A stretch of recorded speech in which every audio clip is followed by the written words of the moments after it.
प्यारे विद्यार्थियों, एक बार फिर आप सभी का स्वागत है। आज हम बात करेंगे प्रश्नावली 13.2 के बेसिक के बारे में। जैसा कि हमने प्रश्नावली 13.1 में ठोसों के संयोजन का पृष्ठीय क्षेत्रफल ज्ञात किया था, ठीक इसी तरह से हमारे पास जो प्रश्नावली 13.2 है उसमें हम ठोसों के संयोजन का आयतन ज्ञात करेंगे। तो हमारा जो प्रश्नावली 13.2 के लिए टॉपिक रहेगा वो होगा ठोसों के संयोजन का आयतन।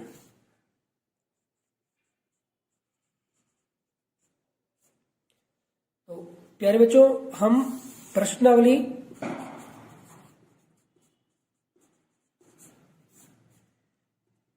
13.2 में ठोसों के संयोजन का आयतन से संबंधित प्रश्नों को हल करेंगे।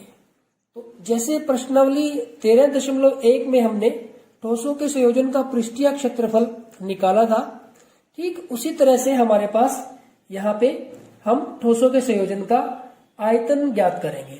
बस प्यारे बच्चों, इसमें आपको थोड़ा सा एक बात का ध्यान रखना है। मान लो हम किन्हीं भी दो ठोसों को संयोजित करते हैं। जैसे मान लो अगर हम एक अर्धगोला ले लेते हैं, एक अर्धगोला हमने लिया और उस पे हमने एक शंकु अध्यारोपित किया, तो इस प्रकार जो आपको आकृति प्राप्त हुई है, इस प्रकार जो आपको आकृति प्राप्त हुई है, उसका जो पृष्ठीय क्षेत्रफल आपने ज्ञात किया था, उसका जो पृष्ठीय क्षेत्रफल, संपूर्ण पृष्ठीय क्षेत्रफल आपने ज्ञात किया था, तो वो क्या था? ये जो आकृति हमें प्राप्त हुई है, इसका संपूर्ण पृष्ठीय क्षेत्रफल, संपूर्ण पृष्ठीय क्षेत्रफल।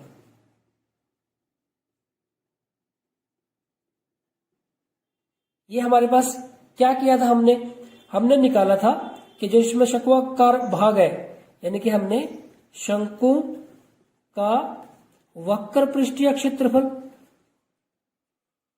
या शंक्वाकार भाग का वक्र पृष्ठीय क्षेत्रफल प्लस अर्धगोले का वक्र पृष्ठीय क्षेत्रफल।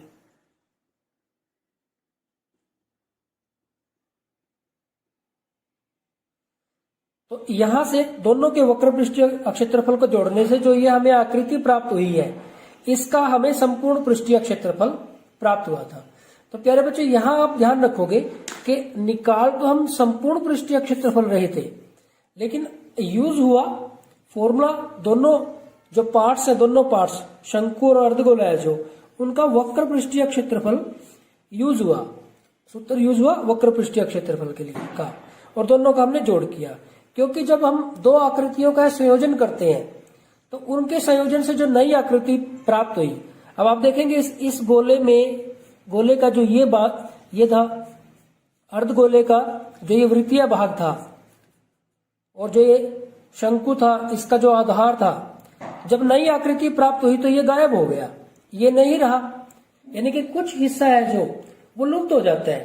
पृष्ठीय क्षेत्रफल ज्ञात करने की जो प्रक्रिया है उसमें जो कुछ हिस्सा पृष्ठीय क्षेत्रफल का कुछ भाग लुप्त हो जाता है, तो इस वजह से संपूर्ण पृष्ठीय क्षेत्रफल में शंकु का वक्र पृष्ठीय क्षेत्रफल और अर्धगोले का वक्र पृष्ठीय क्षेत्रफल हमें ज्ञात करना पड़ा। लेकिन जब हम बात आयतन की करते हैं, इस तरह से जो आकृति हमें मिलेगी, जब उसके आयतन ज्ञात करने की बात करेंगे, जो ठोस हमें प्राप्त होगा, ठोस के आयतन ज्ञात करने की बात करेंगे, तो हम यहां पे लिखते जैसे कि ये जो ठोस हमें प्राप्त हुआ है, इस ठोस का आयतन, जो भी इसका नाम दे आप, ठोस आकृति का आयतन, ये किसके बराबर होगा? इसमें जो शंक्वाकार भाग है उसका आयतन प्लस जो अर्धगोला है उसका आयतन।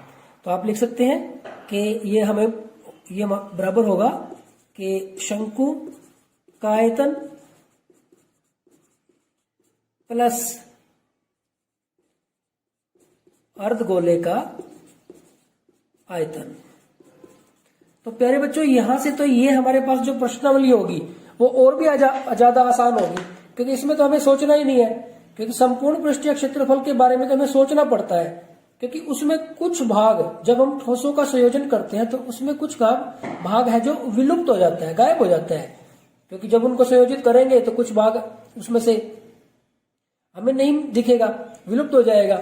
लेकिन जब ठोस आकृतियों का संयोजन करते हैं और उनका आयतन ज्ञात करते हैं तो आयतन में ऐसा नहीं है, उसमें जो पार्ट्स हैं, जो पार्ट्स फिगर्स हैं, जैसे एक हमारे पास शंकु है और एक अर्धगोला है, तो पूरी ठोस आकृति का जो आयतन होगा उसमें जितनी भी आकृति है उनके आयतन के योग के बराबर होगा, यानी कि चाहे उसमें 2 आकृति है चाहे उसमें 3 आकृति है, उनके योग के बराबर होगा। तो जैसे इस आकृति की बात करें तो हम तो इस ठोस का जो आयतन होगा इसमें जो शंकु वाला भाग है उसका आयतन प्लस जो अर्धगोले वाला भाग है उसका आयतन उसके बराबर होगा। ठीक इसी तरह से जैसे हम अगर एक कैप्सूल की बात करें,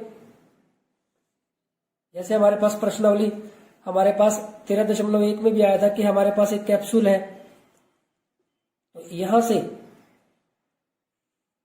इसके अगर हम आयतन की बात करेंगे तो इसके बीच का ये जो भाग है वो हमारे पास क्या था, बेलन, और जो दोनों सिरे हैं वहां पे अर्धगोले हैं, यहां पे भी ये सिरा भी इसका और ये सिरा भी इसका, तो ये दोनों सिरे क्या है हमारे पास अर्धगोले हैं। तो ये जो आकृति है इसका आयतन क्या होगा, बेलन का आयतन प्लस इस वाले सिरे का आयतन प्लस इस वाले सिरे का आयतन। तो यहां से बिल्कुल सिंपल कॉन्सेप्ट है प्यारे बच्चों, जो भी आपको आकृति दी हुई है, जो आकृति है हमारे पास उसमें जितने भी भाग है, जिस जिस प्रकार के भाग से वो बनी है, जिस जिस ठोस से वो बनी है, उसका आयतन हम ज्ञात करके उनको जोड़ देंगे तो हमारे पास ठोस के संयोजन से जो नई आकृति बनी है उसका आयतन हमें प्राप्त हो जाएगा। तो ये आपको बस ध्यान रखना है।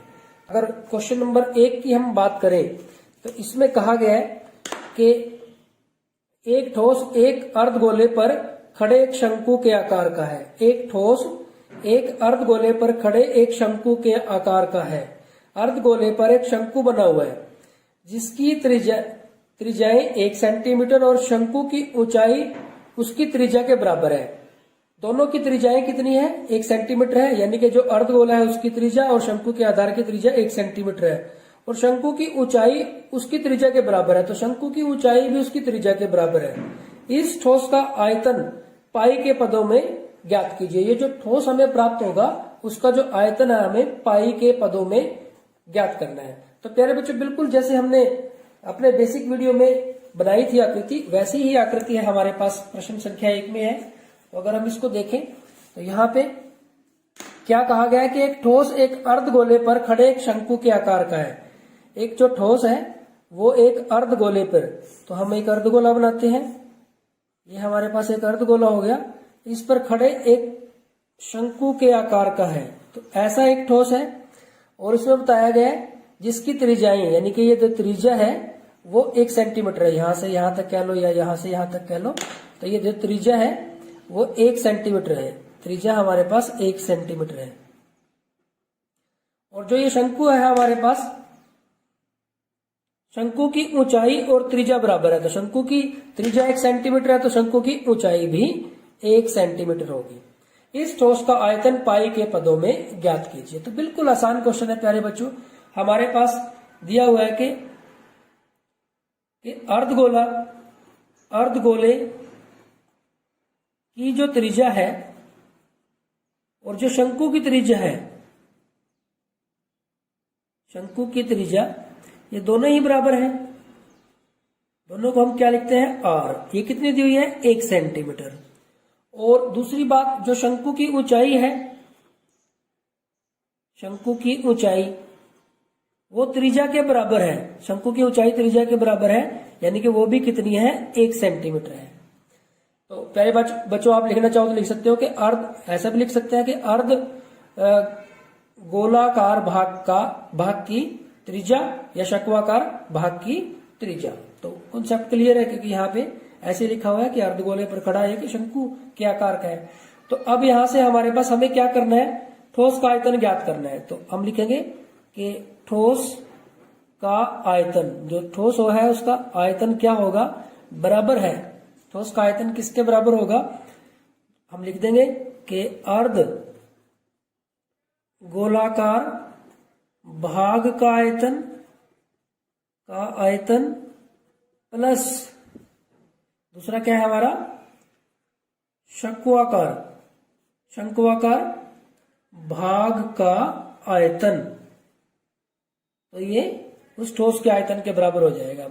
अर्ध गोले का आयतन, गोले का आयतन होता है 4/3 पाई आर क्यूब, अर्ध गोले के लिए हो जाएगा 4/3 का आधा हो जाएगा, यानी कि 2/3 पाई आर क्यूब प्लस शंक्वाकार भाग का आयतन, शंकु के आयतन का हमारे पास फॉर्मूला है 1/3 पाई आर स्क्वायर एच।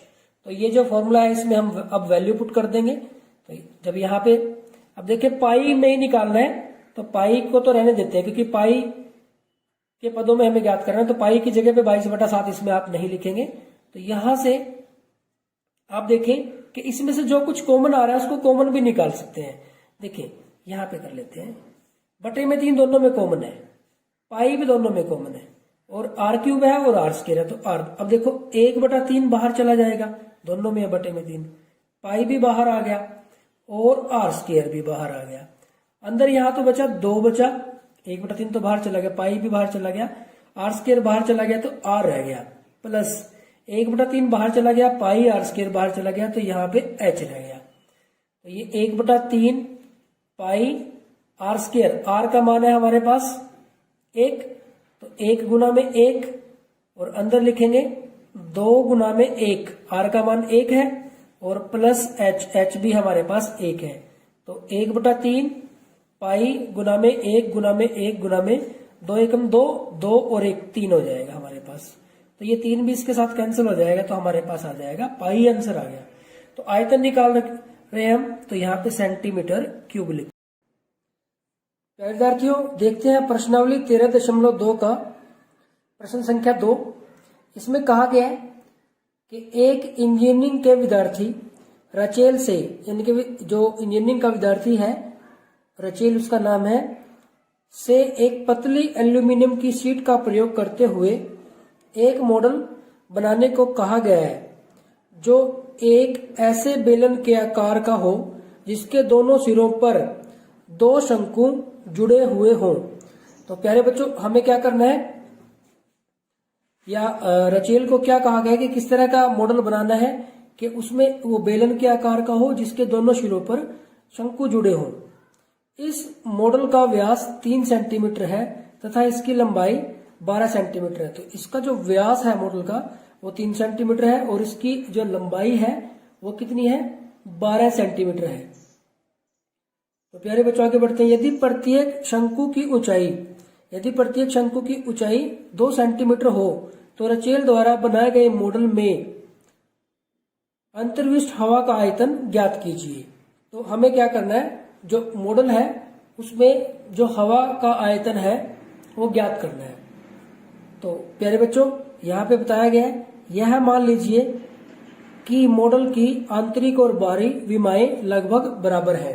तो आंतरिक और बाहरी विमाएं बराबर मानते हुए मॉडल में जो हवा है, जो बेलन में हवा है उसका आयतन ज्ञात करना है। तो प्यारे बच्चों अब देखते हैं हम इसको किस तरह से हल करेंगे। तो सबसे पहले तो हम क्या करते हैं, वो आकृति बना लेते हैं। तो आकृति किस तरह की है वो, कि हमारे पास एक बेलन है, बेलनाकार आकृति है जिसके दोनों सिरों पर क्या है, उसके दोनों सिरों पे शंकु बने हुए हैं। तो हम अगर एक बेलनाकार आकृति बनाते हैं जिसके दोनों सिरों पर शंकु हों, तो यहां से हम अब की बार आकृति कुछ इस तरह से बना लेते हैं कि ये हमारे पास इस तरह से हम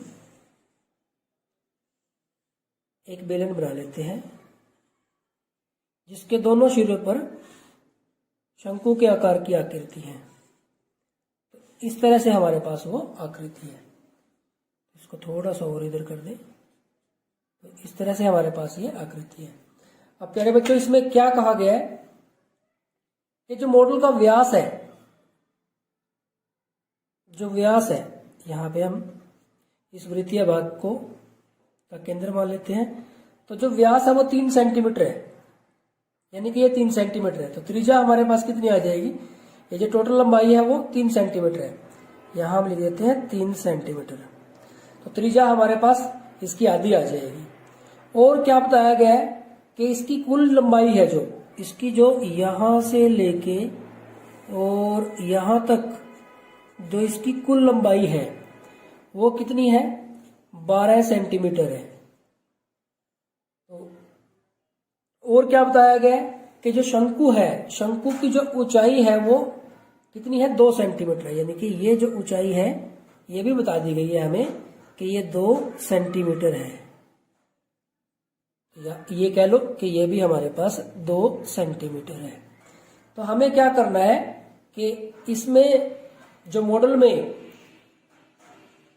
कितनी हवा आ सकती है, या जो, क्योंकि यहां पे कहा गया था, एक मॉडल बनाने को कहा गया जो एक ऐसा बेलन के आकार का है, यानी कि बेलनाकार मॉडल है जिसके दोनों सिरों पर शंकु लगा हुआ। तो हम ये कह सकते हैं कि, या तो सिंपली हम लिख दें कि मॉडल, जो मॉडल है, मॉडल में हवा का आयतन बराबर है, किसके बराबर होगा, बेलनाकार भाग के आयतन के प्लस इस सिरे पे शंक्वाकार भाग के आयतन के प्लस इस सिरे पे भी जो शंक्वाकार भाग है उसके। तो तीनों का जो आयतन है वो हम उसमें प्लस कर देंगे, तो हमारे पास क्या आ जाएगा, जो मॉडल में हवा है उसका आयतन हमारे पास आ जाएगा। तो प्यारे बच्चों, अब इसमें जो जो डाटा दिया हुआ है हम सबसे पहले उसको लिख लेते हैं। तो हमें सबसे पहले क्या दिया हुआ है, एक तो है हमारे पास, अगर हम बात करें कि व्यास दे रखा है हमारे पास कितना, बेलन का व्यास कह लो या फिर शंकु का आधार का व्यास कह लो। तो बेलनाकार भाग का व्यास ये बराबर है शंक्वाकार भाग का व्यास, ये बराबर है हमारे पास, इसको हम डी लिखें तो ये कितना है हमारे पास, 3 सेंटीमीटर। तो बेलनाकार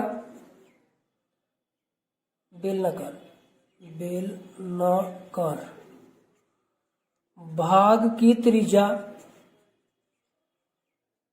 बराबर है शंक्वाकार जो भाग है, भाग की त्रिज्या जिसको हम किससे लिखते हैं, आर से। तो कितनी हो जाएगी, 3/2 सेंटीमीटर। तो ये हमारे पास त्रिज्या आ गई। और हमारे पास क्या है, जो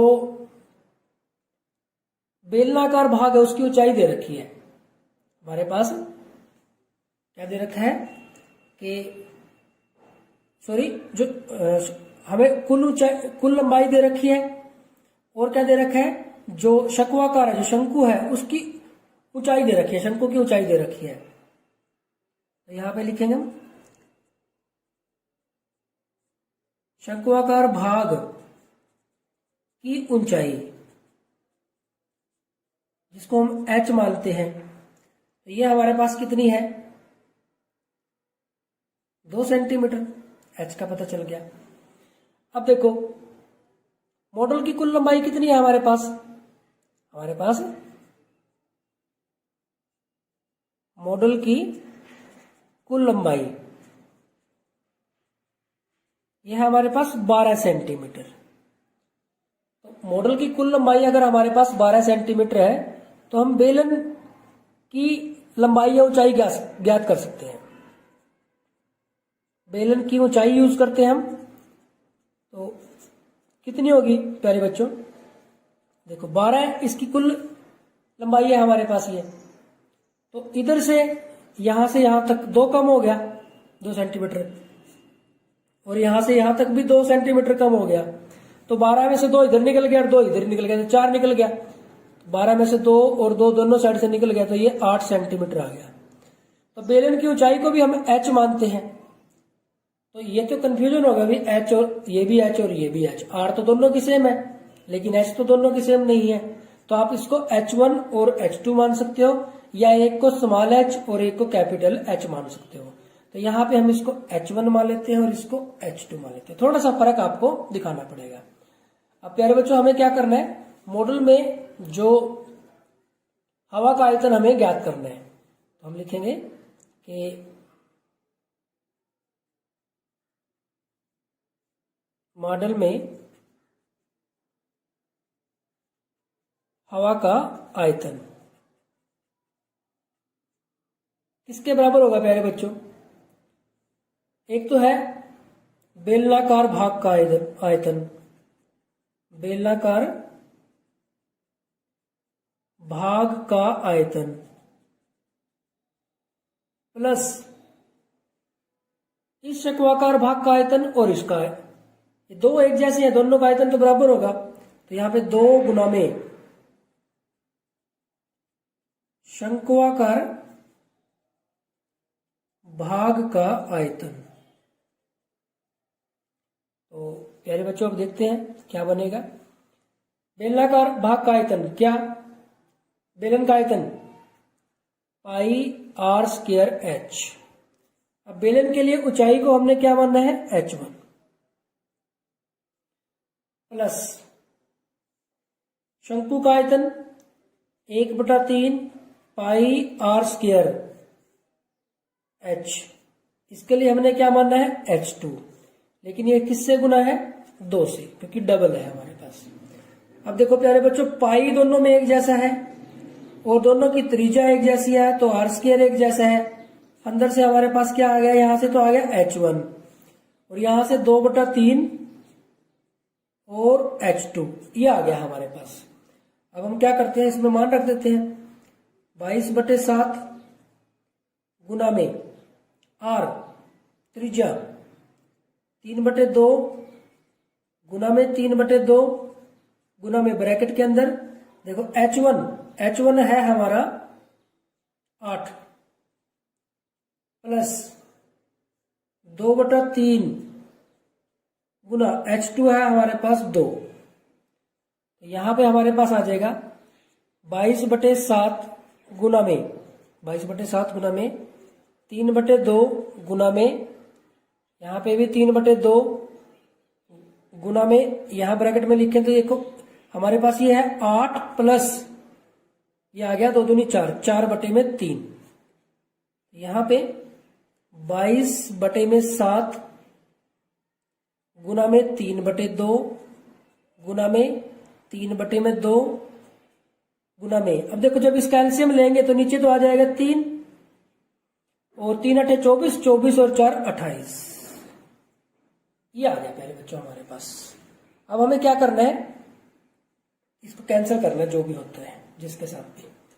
देखो 7 दूनी 14 दूनी 28, तो ये 28 इसको और इसको कैंसिल कर देगा। अब 3 एकम 3, 3 एकम 3 ये भी कैंसिल। 22 दिया 66 क्यूबिक सेंटीमीटर या 66 सेंटीमीटर क्यूब। तो प्यारे बच्चों ये हमारे पास इसका आंसर आ जाएगा। तो ये हो गया हमारे पास क्वेश्चन नंबर 2। तो बिल्कुल सिंपल क्वेश्चन है। वहां पे तो जब हम प्रश्नावली 13.1 की बात कर रहे थे उसमें तो हमें फिर भी सोचना पड़ेगा कि जब हम संयोजन करते हैं ठोसों का तो उसमें हमारे पास कौन सा भाग है जो विलुप्त हो जाता है संयोजन करते वक्त। लेकिन यहां तो ऐसा कुछ नहीं है, जो भी पार्ट्स है, 2 शंकु है और एक बीच में बेलन है, तो तीनों का आयतन निकाल के उनको जोड़ दिया गया है। तो बिल्कुल सिंपल क्वेश्चन बनता है। तो यहाँ पे प्यारे बच्चों हमारे पास जो क्वेश्चन नंबर 2 है एक्सरसाइज 13.2 का वो कंप्लीट हो जाता है। Thank you very much. प्यारे बच्चों देखते हैं प्रश्नावली 13.2 का क्वेश्चन नंबर 4। और क्वेश्चन नंबर 4 काफी इंटरेस्टिंग क्वेश्चन है। इसमें कहा गया है कि एक कलमदान, पेन स्टैंड की बात हो रही है, घनाभ के आकार की एक लकड़ी से बना है जिसमें कलम रखने के लिए 4 शंक्वाकार गड्ढे बने हुए हैं। घनाभ की विमाएं 15 सेंटीमीटर, 10 सेंटीमीटर और 3.5 सेंटीमीटर है। प्रत्येक गड्ढे की त्रिज्या 0.5 सेंटीमीटर और गहराई 1.4 सेंटीमीटर है।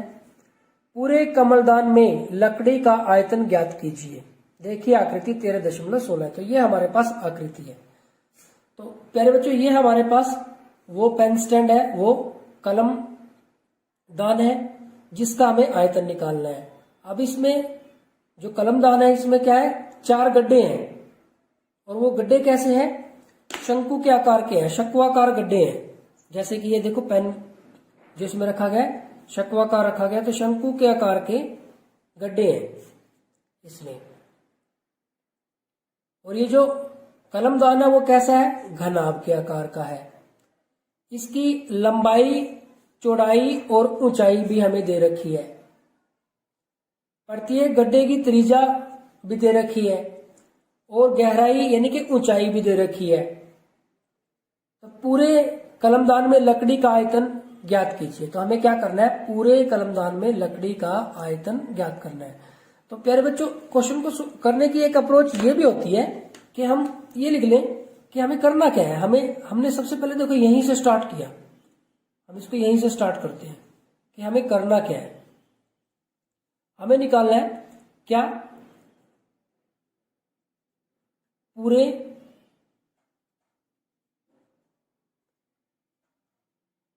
कलमदान का आयतन।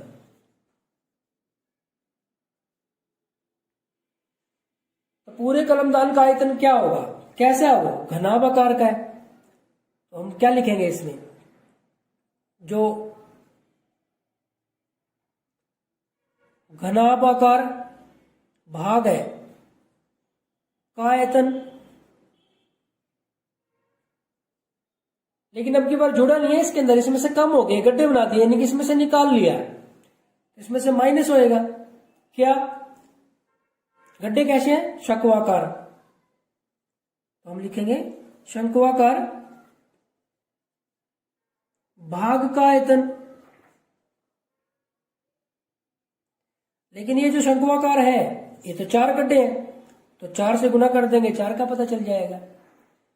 अब जो घनाभ का आयतन क्या होता है, LBH, स्मॉल में भी लिख लेते हैं, कैपिटल में भी लिख लेते हैं, -4 गुना में शंकु के आयतन के क्या फॉर्मूला होता है, 1/3 पाई r स्क्वायर h। अब प्यारे बच्चों हमें ये टर्म्स चाहिए। अब L जो घनाभाकार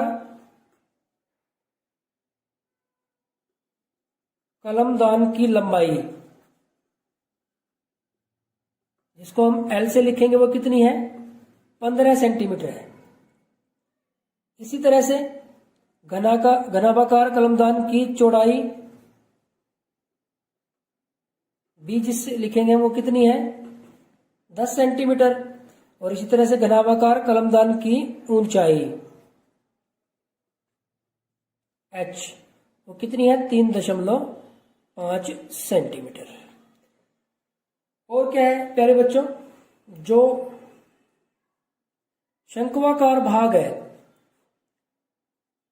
भाग की त्रिज्या जिसको हम r कहते हैं वो 0.5 सेंटीमीटर है। और उसकी गहराई, ये गहराई यानी कि उसकी ऊंचाई, देखो यहाँ ये है जो यहां से यहां तक, यानी कि इसकी ऊंचाई होगी। तो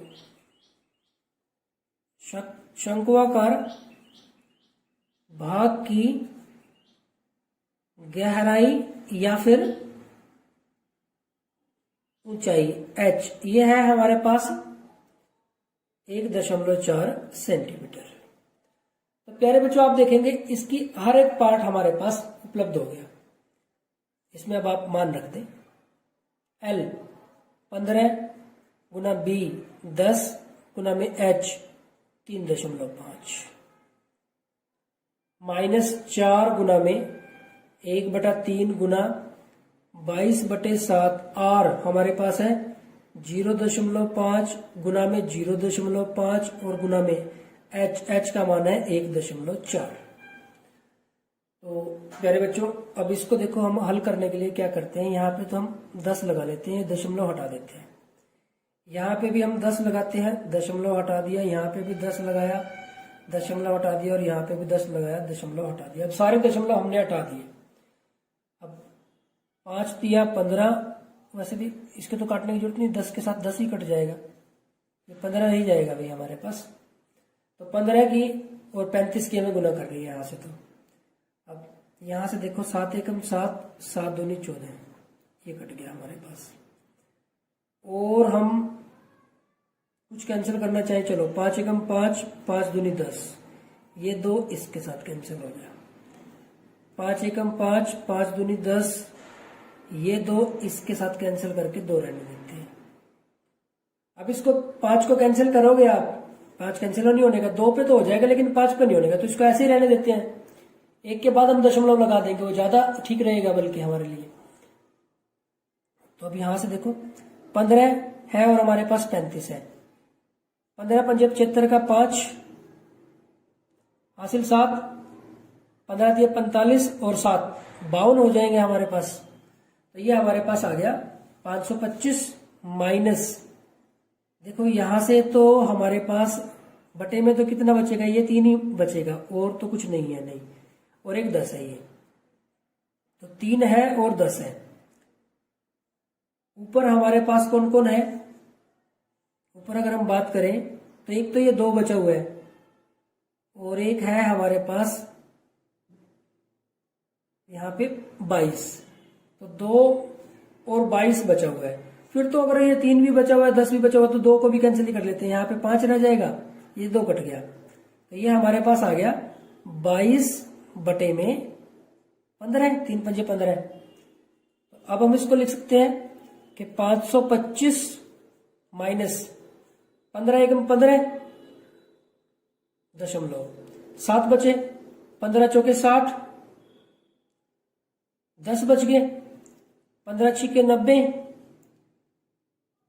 फिर 10 बच के 15 छिके 90, इस तरह चलता रहेगा। तो हम यहां तक ही ले लेते हैं इसको, 3 दशमलव तक 7 तक ले लिया, शुद्ध मान निकालना तो बाद में 2 तक कर देंगे इसको।